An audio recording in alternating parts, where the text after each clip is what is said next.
myself, Ibendahl. I run the energy transition business for Europe. I'm here with Ross Board, who's a director in the energy transition team, and Paul Betts, who's a managing director in our M&A team. Great. So Ralph, I'd be really interested to hear what you're seeing in the EV space, particularly across the US and Europe. The electric vehicle side of the equation, and EV charging in particular, has some similarities to value chain in the sense that businesses are still loss-making. We need to grow significantly with investments, and we need to attract more capital into the space. But it's really a competition between four different kinds of players that are looking to have a land grab and essentially build out the EV infrastructure going forward. The first one of those are OEM-backed EV charging companies. So Tesla has the supercharger network.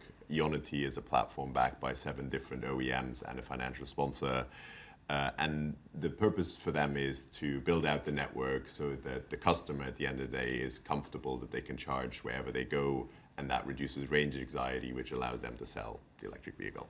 The second one of those are people that have existing positions in the fuel retailing space. So those are motorway service station operators, forecourt operators, and some of the oil majors in particular. We've seen Shell being very acquisitive in the space, acquiring companies all the way back from 2017. And this is all about building out a network and defending their retail position within their existing fuel business. The third part of the equation are utilities. Statkraft, EMBW, a few others are very strong in this space and have built EV charging propositions.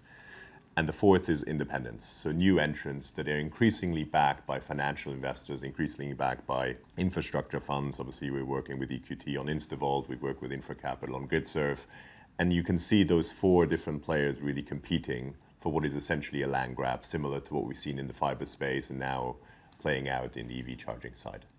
In order to attract the capital we require to be invested in this space, my view is that we need significant government intervention. We've seen that happen in the US with the Inflation Reduction Act, and the question is now what the European government is going to do.